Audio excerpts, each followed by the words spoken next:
Yes, sir. Yeah. Have you got a chance to look at the yesterday class? No, sir. Okay, fine. Any others new joinees today? Yeah, Karthik. Okay, fine. So what I'll do, I'll just so this class that is started yesterday. I'll just do the quick recap of what we have learned yesterday, and then we'll go to the today's class.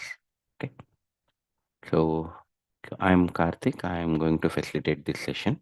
So basically, it is a threads, like we are going to learn complete threads in the core Java for next 20 to 25 days. This was part of actually from last month I have started teaching core Java. So some of the students requested like they wanted to learn only threads. So that's where this topic has come. So in this threads, the prerequisite is you need to know what is core Java. At least some programs you should be able to write, OOP principles, etc. And then, so yesterday we have seen what is a thread, the definition of a thread. Okay. So in this course content, we are going to cover all these topics. How many ways we can create a thread, life cycle of a thread, synchronization, locking mechanism, inter-thread communication, uh, thread pool, single thread pool, cached thread pool, fixed thread pool, schedule thread pool, executor framework. How can I implement executor framework with real-time example? And then future interface, volatile, deadlock, atomicity, reentline lock, read-write lock, semaphore, cyclic barrier, thread groups, producer consumer problem. So these are the various topics that we are going to look at in the threads with practical. I mean, all these concepts will be taught using programs, not the theory. So this would take close to 20 to 25 days. Okay. And then every day morning, 7 a.m. to 8 a.m. and the fee is 2000 rupees. So we just started with yesterday. What is a thread? So whoever is present in the yesterday class, can someone tell me what is the definition of a thread?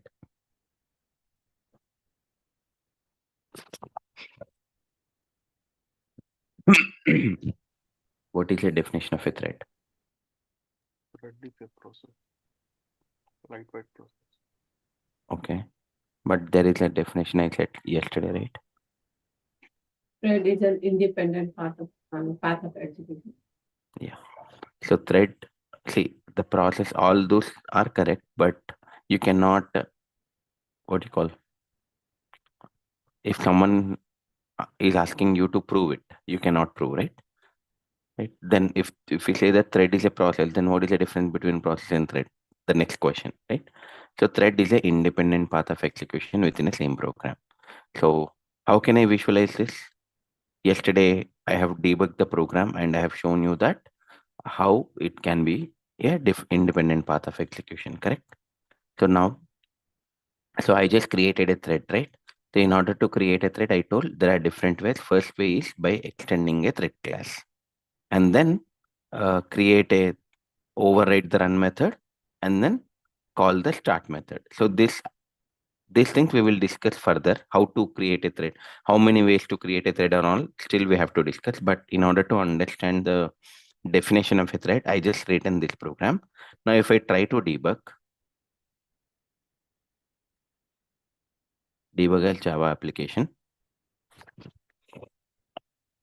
so look at here.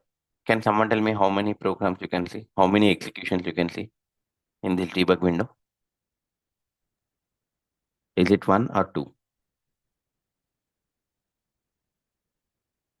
One.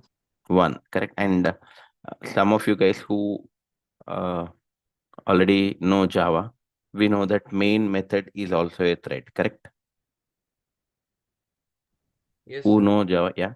So now you can look at that here. See, thread in brackets they have written main. That means main method. The first thread that is getting started is a main thread. Okay. Now currently there is only one execution, right?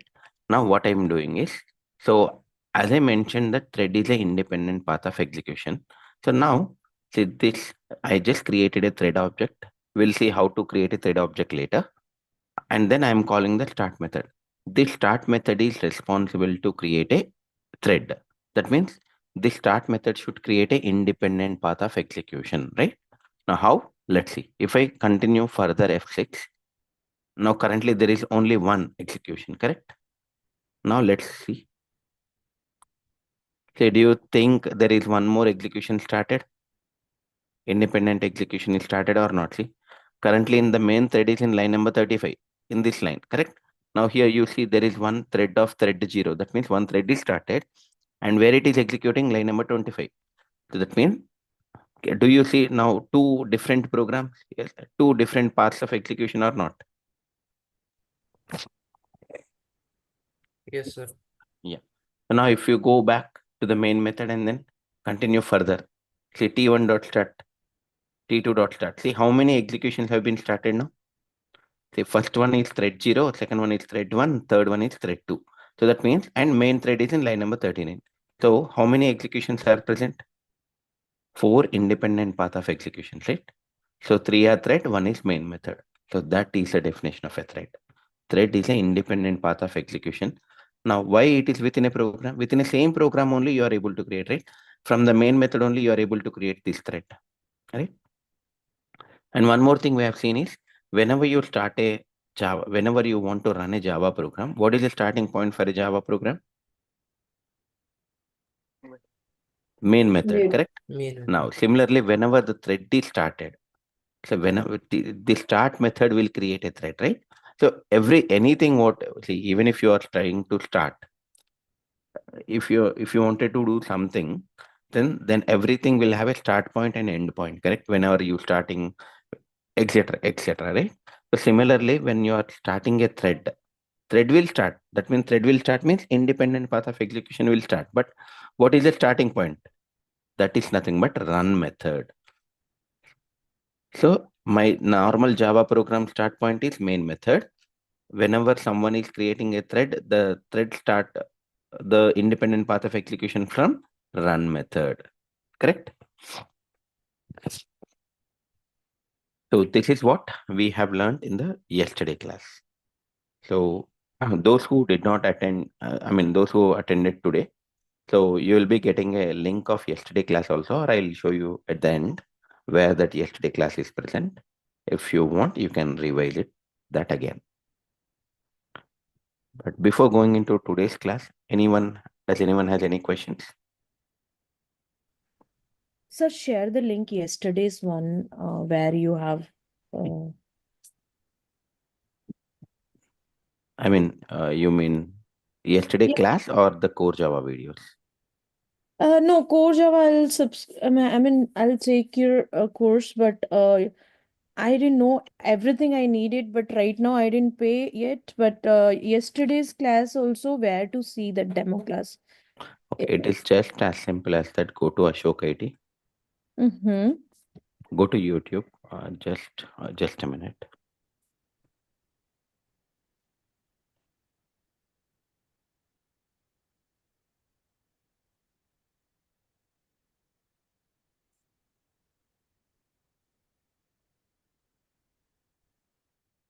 Yeah, go to YouTube and just type Ashok IT. Okay, in the YouTube search. So you'll get this Ashok IT channel. Correct. So click on this. So this is Ashok IT channel. You can see all the videos. Then go to see there's a current live session that is happening. Today's one. This is the one. So now go to click on live. So the first one is the current class, and this one is the yesterday one, Java multithreading. Okay, thank you. Yeah, and let me give you guys the playlist for Java. As I mentioned yesterday, it's a continuation of core Java, right? Yeah, I'm just pinging for everyone in the meeting. So this link, I shared one link. This link will contain the demo classes of core Java. If anybody is interested, you can watch. Yeah, Karan, I'll just show you the course curriculum. Yeah. Yeah, this is the content.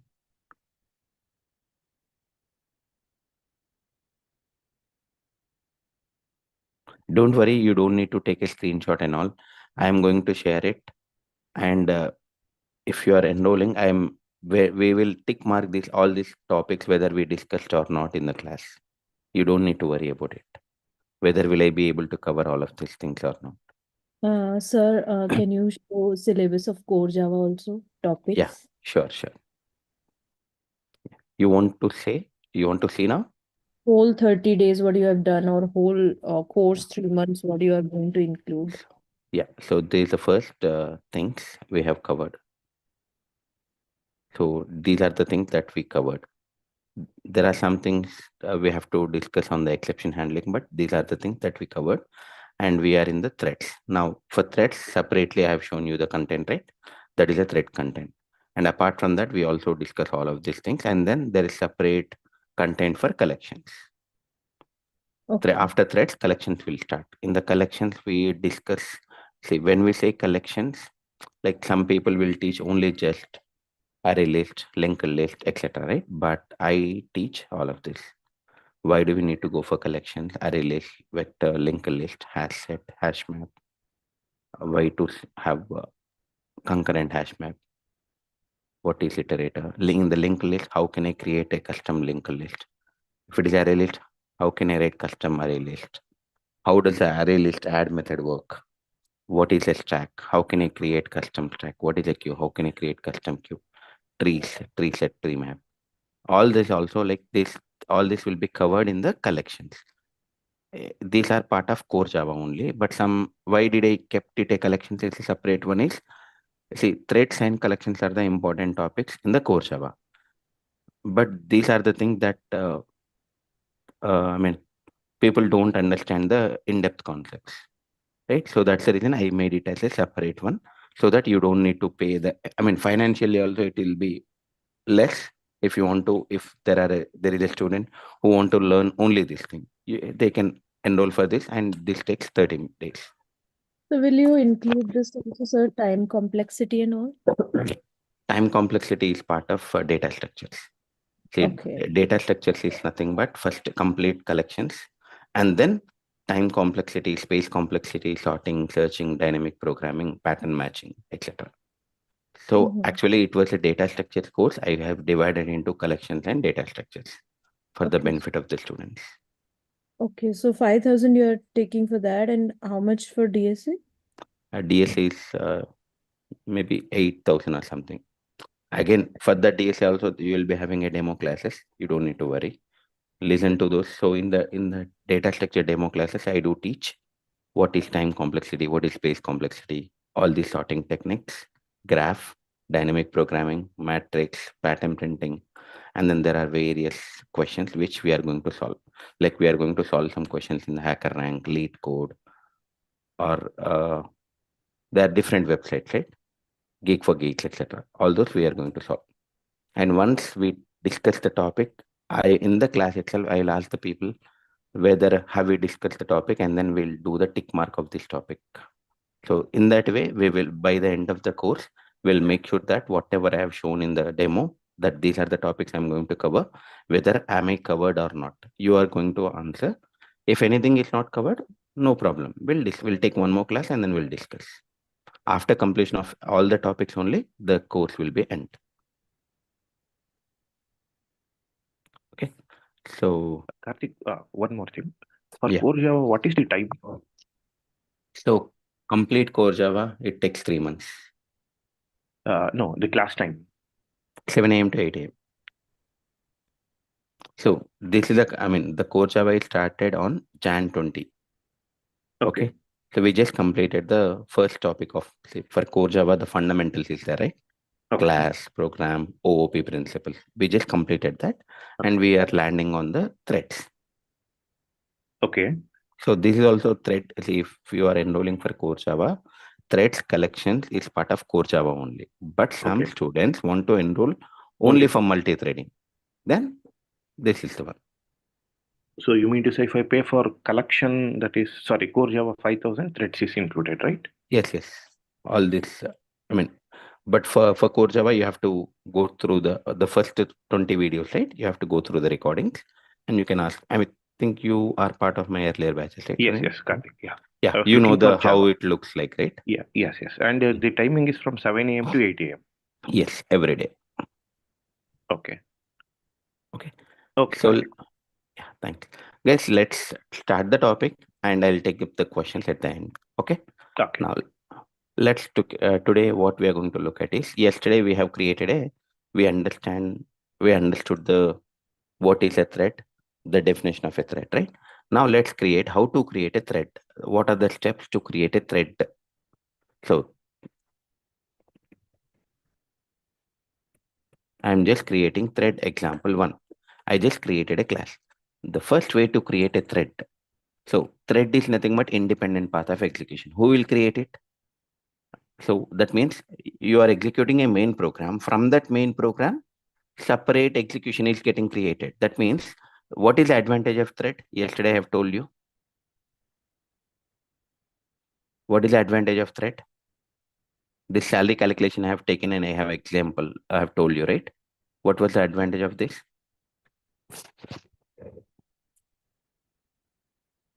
Parallel processing. Correct? Parallel processing. It will allow the parallel processing. If I write the code in only the main method, then is it a sequential or parallel? If I write only in main, it's a sequential. So what is the advantage of parallel processing?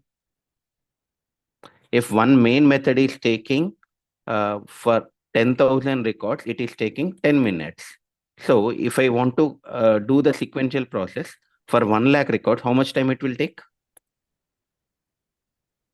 Main method is taking 10 minutes for 10,000 records. If it is and it's a sequential process, right? Then for 1 lakh records, how much time it will take? 100 minutes. 100 minutes, correct? 10 multiplied by 10, correct? 100 minutes, right? If it is a parallel process, what I will do is I will make thread 1, it will execute 10,000 records and it takes 10 minutes, correct? And at the same time, see first, that means this 10 minutes. Now let us start when this process is starting. Now current time is 7:26, right?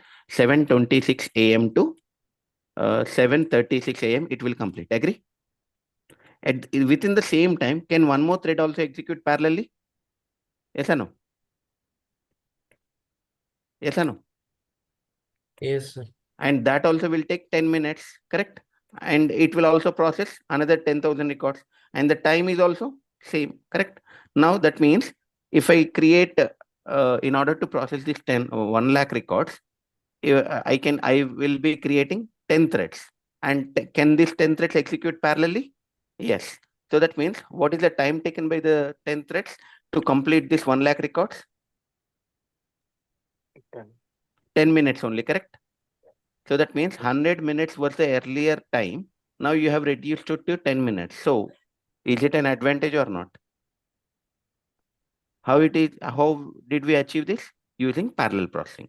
So thread will allow the parallel processing. How the parallel processing is achieved? Because thread is an independent path of execution.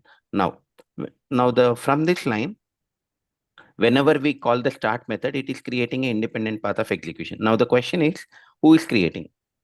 Who is creating this independent path? Right? So the JVM is responsible to create that. Now to create, so that independent path of execution and all, so what the Java creators have done is they have written that logic they created a class called thread. Java creators have created a class called thread. In this thread class, they have written all the logic, like how to create an independent path of execution, etc. So now the first way to you have to make use of those predefined processes that are created by Java developers. Now, in order to make this use of this one, the first way to create a thread is by extending thread class. So why am I extending thread class only? Because the logic to create a independent path of execution is present in the thread class only. Now, how can I see thread is a class provided by Java people, right? Now, I'm telling you like, how can I see the source code of a thread? Control Shift T. If you see Control Shift T, you can see the predefined classes of thread. Now, how can I see this on all .class file? I have explained in the core Java. You'll get to know. Now here, see, this is See, java.lang package, this is a package given by Java creators, correct? And in this one, we have a class called thread. Is it a final class? Is it a final class? No. No. That means, can I do inheritance? Yes. Yeah. If it is a final class, can we do the inheritance? Yes. We cannot, correct? In order to Okay. not to allow anyone to create a inheritance, we make that class as a final class, correct? Yes or no? Those who are part of core Java, Yes. right? Now, Yes. since, as I mentioned that thread is a class created by Java developer, now I have to create a class. In order to create a thread, first create a class, some class. This class name can be anything. You can, even if I can write Karthik also. So extends. Extends is a keyword in that is used in Java to inherit the class, right? Now I extended the thread class. Done. Now after that, what I need to do, whenever you extend a thread class, you write a main method, and then what do? You create an object, correct? Now here, how do we create an object in Java? By using the new thread. New keyword, right? So now here you have two possibilities of creating an object. You can create, see, in this inheritance, what is a child, what is a parent? Thread example one is that. Thread Thread is a example 1 is child class, correct? child. And thread is Parent. parent. Now, if I say that object, I have to create an object, I can create two objects, correct? I can create an object for child class, or I can create an object for only parent class. Let's create with a child class. So what is the advantage of, whenever you have an inheritance, what is the advantage of creating a child class object rather than parent class object? The child class object, you can access all the classes. Parent class methods and then child class And methods child. too, correct? Yeah. Yeah. So if I create only parent class object, I can access only parent class variables and methods, right? But if I create a child, that is nothing but you are able to reuse or access everything of the parent also, not only immediate parent. See, this thread will extend. What is the parent for thread? What is the parent class for it? No, I'm talking about a class. What is the Object. parent class for a thread class? Object. Object class. That means the hierarchy is first object, then thread example 1. So now if I create a thread example 1, the ultimate parent is object class. Can I access the object class methods?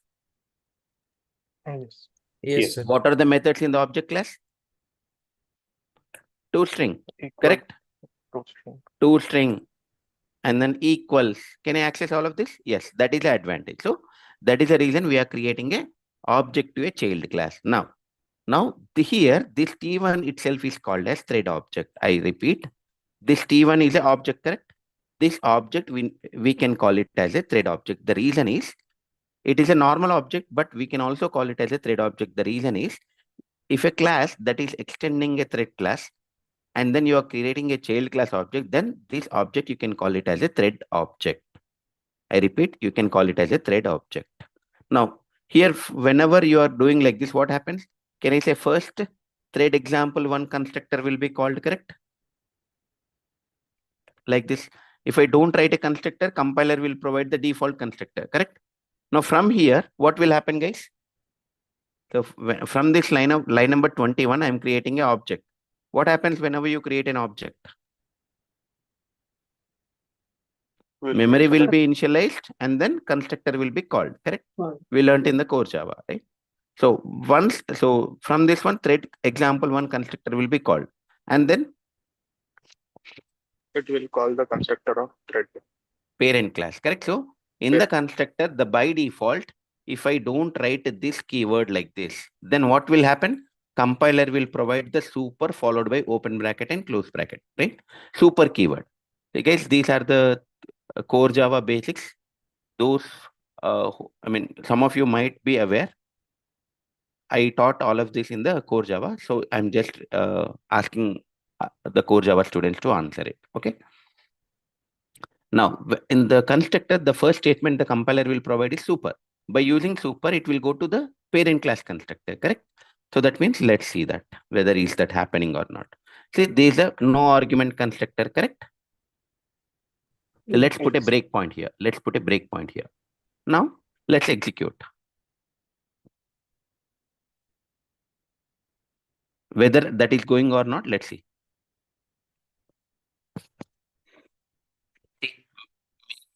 Is the first starting point. Yes, from here I said it will go to the constructor of thread example 1. See, is it executing? Yes. By default, even if I provide the super keyword or if I don't provide the super keyword, compiler will provide a super keyword without any argument. Then what it will do? Since there is an inheritance between thread example 1 and thread class, it will go to the thread class default or no argument constructor. So look at here. See, currently I'm in the thread class, and it is calling the thread dot no argument constructor. Now what it is doing? So here it is internally calling, this means another constructor which is passing the third parameter is nothing but a name of a thread. Name of a thread. See, thread hyphen next thread number. Next thread number is a method. So initially, see now here thread init number. Can someone tell me what is the default value of this thread init number variable? 0. I did not initialize anything, but it's a No. primitive, so it will be 0. It's a primitive, right? Oh, static, okay. I saw, okay, yes. Whether even it is static, it's a primitive. So primitive will hold 0. 0. Yeah. So that is the reason in the earlier program, first thread name, thread 0, second thread name, thread 1, correct? So that is happening in the thread class constructor. Sir, I didn't understand why it is 0 and why it is 1. So here, Because- I'll explain. I'll explain. Just wait for some time. Okay, now the concept till here is it is calling the thread class constructor. Internally, it is calling another, correct? What is this? This is used to call another constructor internally, correct? Click on this. So it will come here. See, what is the what is the first parameter? Thread group, nothing. Runnable object, nothing. The third parameter is name. What is the name you got here? From there, let's see. Thread 0, correct? Thread Correct. 0. Now, how did I come to this thread 0? Let's go back. So how did I come to this constructor? From the default constructor, correct? Correct. Yeah, let's go to default constructor. So the name has come as thread 0, right? Let me write here somewhere. Thread hyphen 0, correct? Now, if I create one more thread, it is coming thread hyphen 1, correct? Now, this thread hyphen is a English, correct? English label. And this 0, 1, 2, 3 are dynamic values, correct? First thread will have 0, second thread will have 1, third thread will have 2, etc. like that, right? See, if you look at here, the third parameter, what they are hard coding? Can I say this is a string, thread hyphen, correct? Thread hyphen. Now, the number is 0, 1, 2, 3. How it is coming? So plus. Plus is nothing but it's a concatenation in Java, correct? Now, what is this one? Next thread number. Next thread number is, see, anything open enclosed by open bracket, close bracket is nothing but a method. So this is a method. So now, if you look at in this method, there is a static method. That's the reason they are calling directly. In this one, what they are returning? Thread init number plus plus. So initially, what is this? This is like a post increment. So what is the initial value of this thread init number? 0. I mean, currently, first initially was 0. It returned 0 and then it has done plus plus. Then now it has become 1. So that is the reason we got a thread 0, thread 1. Just wait for some more time. You will understand better. So the thread execution is started. So that means the thread object is created. But do you see any independent path of execution here? How many executions are present? 2. It is not 2, it's 1 only, right? See? Oh, sorry, 1. It's only 1, correct? See, it is like currently, earlier you was in, see, line number 21. From there only you went into internally, correct? It is just showing you that. But this entire thing, see, let me take a snipping tool.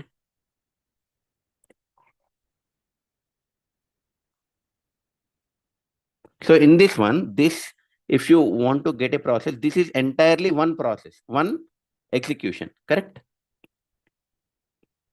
Yes. So, but this is one execution. But what is this? This line, this line. This line number 21 is your starting point, correct? And then from there, you went to line number 7. That is what it is telling you. Look at here. See, line number 21 is, this is the line. From this line only, the constructor is called, and then you went into a thread class, and then currently you are in line number 7, correct? If I click on it, see, my line number 21 only. So how many executions are there? Only one, correct? One. But if I continue, have you seen any thread object, thread independent path of execution is created? No. No. No, but yesterday we have seen that means creating a thread object does not create an independent path of execution. I repeat, creating a thread object does not create a independent path of execution. First, you need to create a thread object, and then on top of this, in the thread class, there is a method called start. See, this is a start method. Is it a static method or an instance method? Instance method. How can you call the instance method? Object name reference Using an variable object. method. Using an object, we can call the instance method, correct? Now here, so this method is responsible to create an independent path of execution. So now once you create a thread object, you need to call the start method on that object. Now, see, that is the beauty of inheritance, right? If you're creating a child object, through child object, you can call the parent class method also, correct? So this start method is present in child class. Is the start method present in the child class? No. No. It is not present. And then where it will go? It will go to the thread class, and then it will check over there, right? Now, whenever I say t.start, this is the actual place where the independent path of execution will start. Now let's go and into this. So internally, this thread.start is calling the start 0. See, they are taking this thread status, which will come to this later. But internally, they're calling another method called start 0.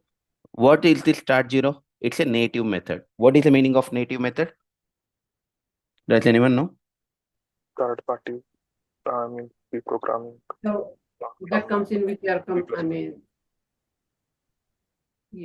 your computer. Is related to Java base native of Java. No, native method implementation will be there in the operating system. See, Java is platform independent, but JVM is platform dependent, correct? Yes. Yeah. So all these native methods will be implemented according to the operating system. So this native method implementation will be there in the Java. Now, and yesterday I told one more thing. The thread program, so normal Java program starts with main method, but thread program starts with independent path of execution. What is the starting point? Start. Run method, correct? Start method is responsible to create an independent path of execution, but that independent path of execution starting point is run method, correct? Now let's see, in the thread class, do you have a run method? So inside this start 0 method, this implementation is there in the JVM. What the Java creators have done is, from this implementation in the JVM, they will redirect that flow to the run method. Let's see now whether it will come to this one line or not. Let's debug it again. Debug as Java application. Sorry, let's complete this execution. Let's start again.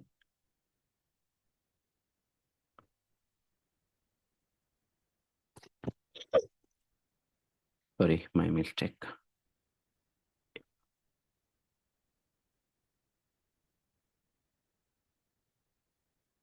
Yeah, debug as Java application. Yeah, see, main method first. So from here, it will go to the constructor. From here, it will go to parent class constructor. And then it has executed the constructor. And then now it will come to the thread.t1.start. So start method is present in the thread class. So it will go to the start method in the thread class, right? Let's go to thread class and then put a breakpoint in the start method. Okay. Now, see, thread, if the thread status equal to 0. Currently, what is 0? It is 0. 0 not equal to 0. Is it true or false? It is false, correct? Yeah. So it will not go inside this. That means it will not throw this exception. Now come back. Okay. So it's okay. Now it is see from here it is going to start 0. Start 0 is what? It's a native method. What I said, from say native method will be having an implementation in the JVM, Java Virtual Machine. Okay. Now from there they will redirect that code to a run method. Let's see here. Let's click effect. See, is it coming into the run method? Yes or no? Yes. So that means, so now look at here. Thread 0 is independent path of execution is created or not? See, this is another, my virtual machine is running and then thread 0 independent path of execution is created, correct? Right? Now that means whenever you create a thread, which method is responsible to create an independent path of execution? Start method, correct? So I call the start method. But in the previous example, what is the difference between this program and this example? I have overridden the run method, correct? Now the question is, why should I override the run method? Now, does everyone understand the start method creates an independent path of execution, and that independent path of execution internally will start the run method? Is that clear first? Yes. Yes. Others?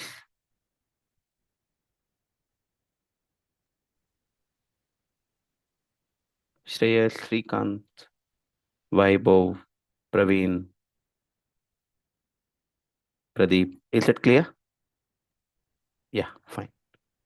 So now since it has created an independent path of execution, now what is, and then we can directly say that now whenever you start a thread, independent path of execution will be created, and that execution will start from run method. So it has started run method. Now, if I want to do the parallel processing, see, basically advantage of thread is to do the parallel processing. So whatever the parallel processing I'm trying to do, where should I write that code? Where should I write that code? Just now I have given one example, right? So main method, if I am writing the code in the main method, I am writing a loop. For 10,000 records, it is taking 10 minutes.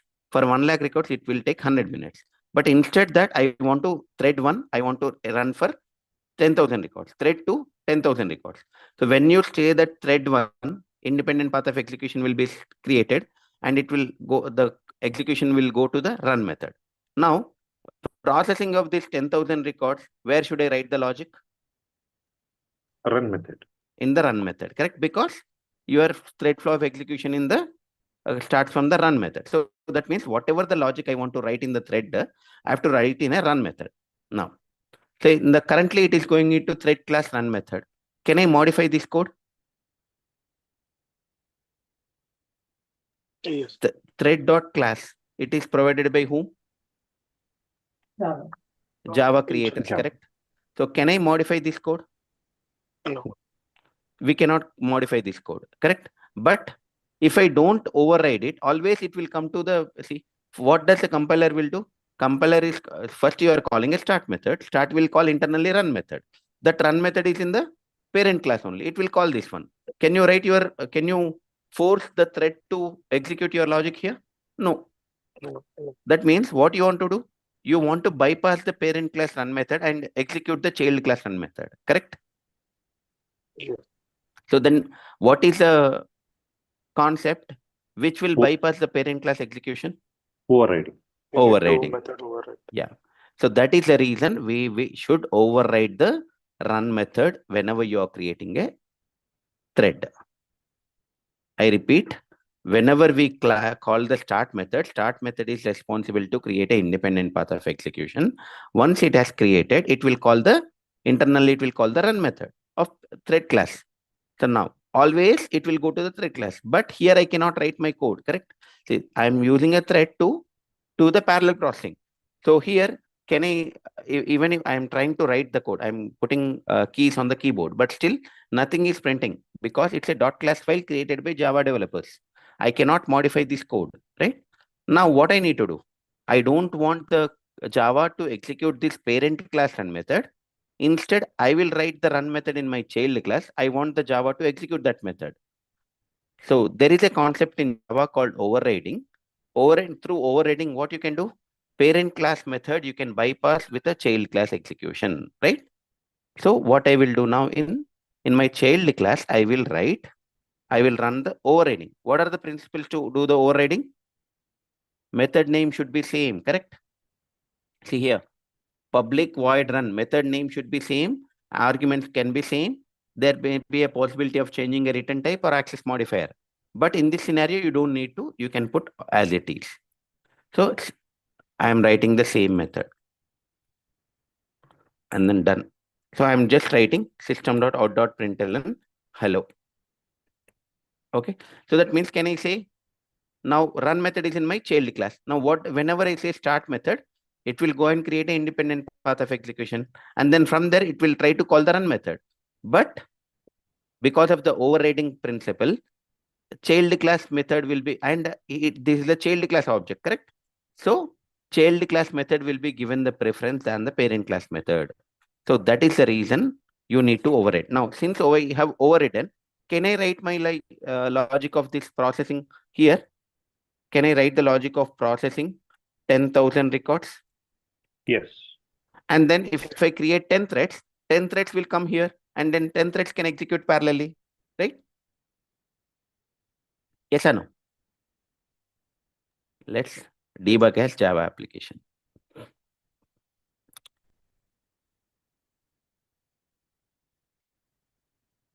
See thread example. So first object is getting created, constructor is getting called. Okay. So whenever I say start, it will go to the parent class, thread class start method, start 0. And then it will go to, so now let's see, earlier it is going to the thread class run method because in my child class, there is no run method, right? But now I have created a run method. Let's see whether it is going to which class run method. See, independent path of execution is started or not? See thread 0, right? So here, is it executing run method? Now earlier thread.class run method is executed. Now thread example 1, which is nothing but created by me, and that user defined run method is getting executed. Now here I can write the logic and I can enable the parallel processing. So what is the reason to override the run method whenever you're creating a thread? If we don't override it, whenever we create a thread class run method will be executed. And in the thread class run method, we cannot write the user defined logic to do the parallel processing or to do the thread programming. Hence, you need to override the run method. Hope you understand. Any questions, concerns?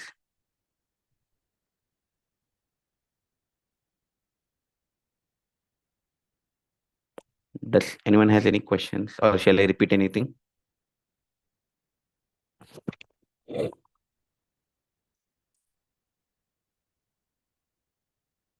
got it. Ankit, Doraya, Divya, Karnan, any questions? Or those who joined newly today, do you guys have any questions?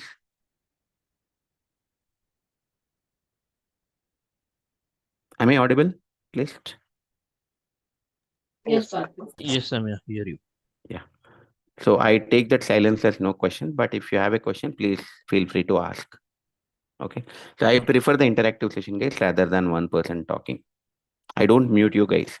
Whenever you want to speak, you can unmute and you can speak. See, if you ask a question, no one is going to kill, right? No one is going to do anything. Even if I'm not able to answer, that's fine. Right? See, I'm also a human being. There are some things which I cannot answer. I can study and then get back to you, right? So that in that way, it will enhance my knowledge also. Correct? Okay.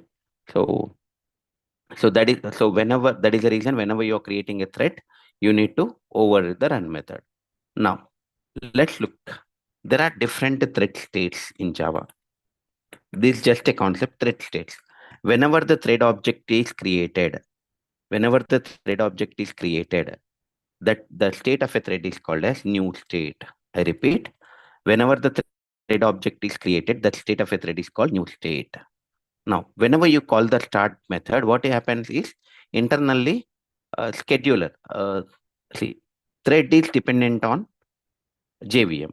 Okay, thread execution is dependent on JVM. You do not know which thread will execute first. See, I can write multiple threads. Okay, now let's write here t dot start, t1 dot start, t2 dot start.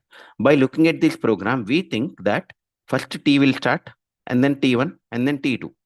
But we do not know at which point of time this thread will execute. Now what? Let's write inside run method. Let me print a thread name here. Plus thread dot current thread name dot get name. Let me run this program. I'm not executing. See, whenever you are debugging, control is in your hand, correct? You can click whichever the thread you want. But whenever you run the program, control is not, correct? If I run it, see, what is the output? You guys tell me. Inside method thread 2, thread 0, thread 1. See, here, according to the program, first, which thread you think it should complete the process? 0. Thread 0, and then thread 1, and then thread 2. But look at the output. So inside run method, first, which thread is executing? I mean, 3 threads will execute parallelly. 3 threads will execute parallelly. But which thread is completing the execution? Thread 2, thread 0, thread 1. See, this is the output I got. Let me run this program again. Let's put this output in some notepad and see if I run the program again, will I get the same output or not? If I get the same output, what multiple times? See, I'm getting the same. Now let's run again. See, see 201. Earlier I got 210 also in middle. Let's run it. See, now what is the difference? You tell me. See, 3 threads are executing parallelly. First, which thread has completed the execution? In the earlier scenario, second thread. Here also second thread. Okay. Now after that, thread 0 has completed, but here thread 1 is completed. That means when the thread will start, which you can create, we can think that T will start first, T1 will start second, T2 will start third, according to the program. But you just call the start method. Start method internally will create a independent path of execution, and then JVM will decide which thread to give the execution. Whenever the thread is executing, that will execute the run method. So who will decide? That operating system will decide. So that is the reason we call it as thread is platform dependent. Thread is platform dependent because just now we have executed the program multiple times. We got different threads are completed different ways, right? Hence, the thread is called as platform dependent. Thread is called as platform dependent. So whenever the thread object is created, the state of a thread is new. Whenever you call the start method, then this thread will go into runnable pool. Okay. See, immediately the thread, whenever you call the start method, you cannot guarantee 100 times, every time the thread will be created. So now if I am writing this code in this for loop.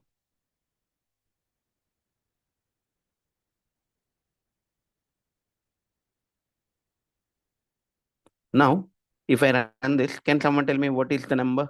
This for loop will execute how many times? 1 crore times. Yeah, this is 1 crore, correct? So do you think that, see, I'm running this loop for 1 crore. So 1 crore threads will be created? 1 crore independent path of executions will be created? Yes. Ideally, yes. Yes. But it's a simple laptop. Does it have that much capability to create 1 crore threads? No. Correct? It is not. In supercomputer, you might create, but in normal, if it is creating, then we don't need to have bigger RAM and all, correct? See, what is this parallel processing? Why do we go for 8 GB RAM? See, if I ask you, for example, if I'm asking my daughter, or if I'm telling my daughter that I'm purchasing 512 MB RAM, then what my daughter will say immediately? I'm purchasing a laptop to her. that laptop configuration is 512 MB RAM, but it has 1 TB hard disk. What she will say? It will be slow. How much time Will it she will be take to interested first of all? No, she'll immediately say that who is using 512 MB now, correct? People are using 8 GB RAM, correct, nowadays, right? So what is the difference, do you think? Different, see, hard disk is same, here also 1 TB, but what is the difference between 512 MB RAM and 8 GB RAM? What is the advantage you get? execution speed? So if see, whenever you open a program, anything you open first, RAM is important, correct? RAM will occupy some memory. If it is a 512 MB RAM, can I open multiple instances or multiple Eclipse? No, you cannot Those- open multiple windows, correct? But that is the reason if you say now and earlier days, if you click start the computer, it used to take 10 minutes, correct? But now the latest laptops are coming with SSD, solid state drive. If you start the laptop, it gets laptop open in within fraction of seconds, correct? Do you see the difference now? Mm. Earlier laptops used to take a lot of time. When I say switch on the button or click the button, then it should take at least 3 minutes. But now within 10 seconds or 15 seconds, your laptop will start because the RAM is more and the processor is more. So what is the advantage of having RAM? The more RAM you have, the more parallel processing it will allow, correct? So here also I am running this for loop for 1 crore times. And I have written this object creation 1 crore times. Do you think that 1 crore threads will be created? Ideally, yes, but it is not possible because I don't have that much capability of my RAM, right? So I have a 8 GB RAM. So this 8 GB RAM will create up to maximum 100 threads or 20 threads. There is a calculation which I will tell you later. But it cannot create 1 crore threads, right? Practically not possible. So that means what will happen? Whenever you call the start method, the JVM will move the thread to runnable pool. The JVM will move the thread to runnable pool. See, from the runnable pool, JVM will decide based on my RAM, how many threads can execute parallelly at a time. And then if based on the priority of a thread or some other parameters, it will pick, see, all these 1 crore threads will go to runnable pool. And then from that runnable pool, it will pick one thread. If think that RAM is free, see out of 8 GB RAM, my RAM is free, like 2 GB RAM is free. It is, I mean, I don't, multiple processor not executing. My CPU utilization is less. Then what the JVM will think? It will pick one thread from the runnable pool out of 1 crore, it will pick and then it will give the access. Give the access means that thread will execute run method. So whenever a thread executing the run method, that state is called as running thread, running. So whenever a thread is executing run method, that is called, it's a running state. Now, after the completion of a run method, the thread is called as dead. After the run method is completed, the thread is called as dead. So these are the various different thread states. We have suspended, sleep method, wait method, suspended, interrupted, etc. That will come later. But for this now, the different thread states are new thread state whenever the thread object is created. And whenever we call the start method, the thread will go to a runnable pool. And from the runnable pool, JVM will pick one thread based on the system or operating system access, and it will give the access to run method. Then that thread is called as in running state. And after completion of the run method, the thread will be considered as dead. So in the tomorrow class, so tomorrow also we have a free demo class. Demo classes are there till Monday. Okay. So tomorrow also we are going to learn. So in the tomorrow class, I'll talk about what happens. Can I reuse a thread? So once the thread start method is completed, like run method is completed, what happens if I call the start method again? Okay. And then this is one way of extending a thread class. We can also implement, there is one more way by implementing runnable interface. Runnable is an interface in Java. By implementing this interface, we can also create a thread. How? We will see that. Any questions, concerns? Sir, runnable pool is related to this runnable interface, the pool? No, pool internally JVM will maintain.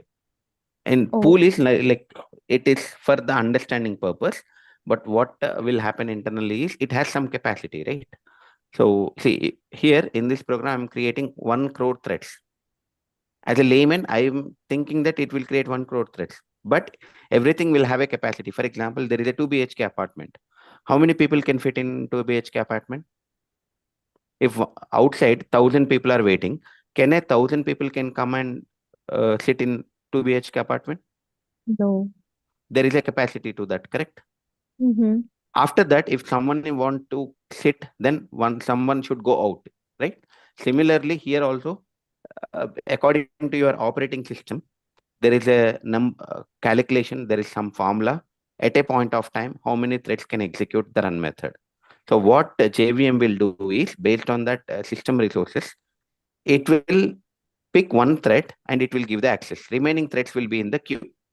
So that is the meaning, pool in the sense. Okay. Because I know in heap there is a like object and string constant pool. So I thought, No, it is not the memory. It is some like swimming pool, like that, some concept. okay. What happens internally, that is I was telling. Okay. Hi, Karthik. Yeah, Puneet. Karthik, regarding the core Java, how Yeah. many topics is done, and what are the topics yet to be covered if I want to join in the middle? So we have completed the basics, like what is a class, what is a program, Okay. object creation, and then OOP principles. Let me show you that here. See, we covered the basics. Okay. Okay. Basics is, I mean, multiple things like how can I execute a program without a main method? Why main method is static, etc. Okay. Fine. Now OOPs, all the OOP principle with examples. Okay. Next, in the OOPs, abstraction, encapsulation, polymorphism, overriding, overloading, and then wrapper classes, auto boxing, unboxing, widening. Okay. And then we started with a exception. In the exception, I just explained how does Java creates an exception, uh, how to create a user-defined exception, why to use try and catch. And there are some more things like throws I have to explain, that is not yet completed. These are the things that we completed, and then we started with multi-threading. So after multi-threading, we'll start with collections. After that, there are so many topics which I'm going to cover. So In the just like- core Java. Like streams just- and streams is also Yeah, covered. strings right? is covered. No, Yeah, strings is stream. already covered. Streaming, like functional style. So that is comes under Java 8.9.11. Functional programming is not covered here, right? Yeah, that is. I can give you some information. There are some videos I can give you that, but that functional programming is Java 8 feature, right? So Java 8.9.11, I have separate course. Okay. So apart Fine. from threads, I also will also cover serialization, auto boxing, unboxing. We covered JVM, Java memory management, variable arguments. This collection framework means separate 30 days. Okay. IO operation, cloning, garbage collection, reflection. We'll cover all of those. So currently what we have covered: constructors, interfaces, final class, abstract class, and related program. These are already covered. Fine. And Karthik, how about the modularization? Like there's a concept called modules in we can import the module. It is also like Java 9. 10. Module Java 9. See, module is from Java 9. You can, instead of creating a normal program, you can create module-info.java, right? Yes. So that's a Java 9 feature. So it will be covered in Java 8.9.11. Okay. And here we are going to cover the collections, right? All the collections. Yeah. See, when I say collections, not simply like array list, vector, something like that. No, I write a program like how to create a custom collection, right? Like if I want to create custom array list, if I want to write custom vector, how can I create? See, first of all, why do we need a collection framework? How does the array list works internally? Like you have an add method in the array list, right? How does work? Yes. How does it will work internally? How does the get method will work? And linked list, stack, queue, trees, tree set, tree map.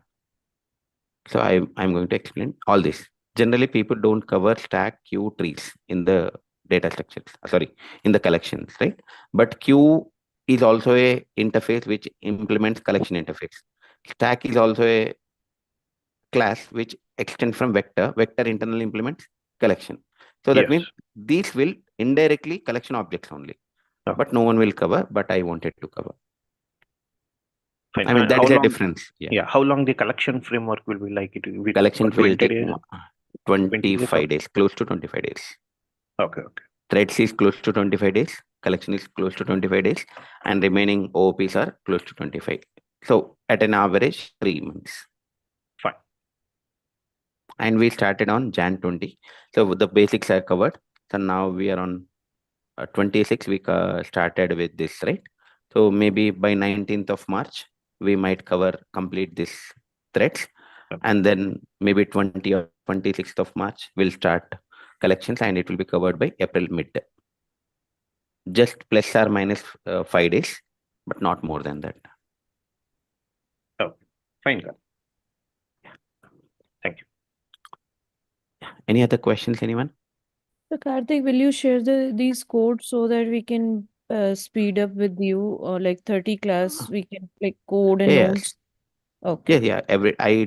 I share the code, but I cannot share it now because generally what we do is for enrolled candidates, there will be a WhatsApp group that will Sure, be after created. that only, but so that, yeah. Yeah, I also prepared the notes that also will be shared with you guys. Let me show you the notes for a minute. See, whatever I'm teaching, that's good. Today it will understand, but after 1 month, you may not remember, right? So let's see.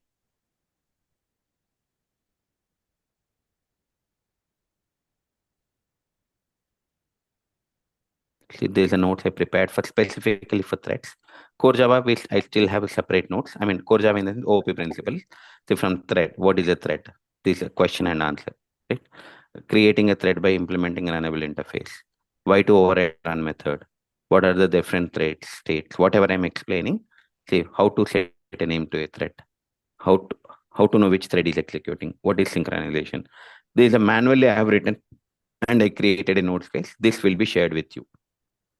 Once the enrollments are completed, I'll share these notes also with you. And whatever the daily program that I'm writing, that also will be shared with you. You don't need to worry. Okay. Yeah. Hello. Any yeah. Yeah, Karthik, when will be the next core Java batch will start? I don't know, man. I may not take immediately. Maybe it takes close to year end or maybe next year I'll take.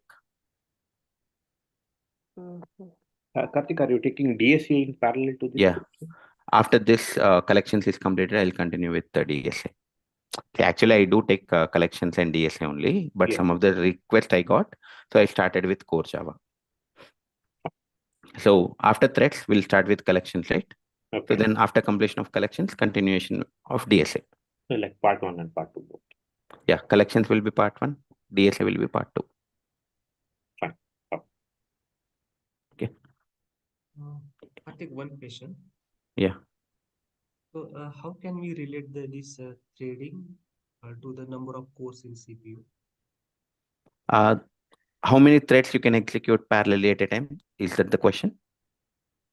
No, if my CPU contain only one core, will thread, and if I write the program in multi-threaded, so will it increase the performance? Because my CPU contain only one core. So yeah, even if it is so, yeah, there is a okay. There is a number of thread depends on core, so there is a calculation. Yeah, so this is, you can see, right? Maximum pool size equal to processor count multiplied by desired thread pool utilization plus over thread count. See, I given maximum pool size will be, I mean, that runnable pool I said, right? It is not, I mean, how many threads can execute in the pool or how many can threads can execute parallelly is, if if I have 8 core processor, 8 multiplied by, I want 80% of CPU utilization. So 0.8 plus extra 2 threads I want. Then my pool size will become 8. So this is a formula you can use to calculate. If you have a one core processor, it does not mean that only one thread can execute parallelly. Multiple threads can execute, because if you are not using any other CPU utilization, you can still execute parallel. I'm just pinging you, everyone, that formula. You can try with this. Hope that answers your question. Yeah, Karthik, because as of now, I was understanding if there is only one core, so if we are No. creating multiple threads. No, one core does not mean that it will create one thread. No. Like, that means here maximum you have octa-core processor or dual core processor only, right? That means you cannot create, you're thinking that you're creating only 8 threads. No. It all depends on your CPU utilization also. Okay? Okay. So because I was having this question in this different aspect, on Okay. production in Kubernetes side, when we are creating the pods, Okay. how much core should contain that pod it is also important. So that is different, right? Kubernetes, it's a clustering. They will maintain the clustering, correct? So that is different, and here it is different. Okay. Okay. Yeah. Thank you. Yeah. If no question, then that's all for today, guys. So see you guys in the tomorrow class. Thank you all. Thanks for joining. Have a nice day.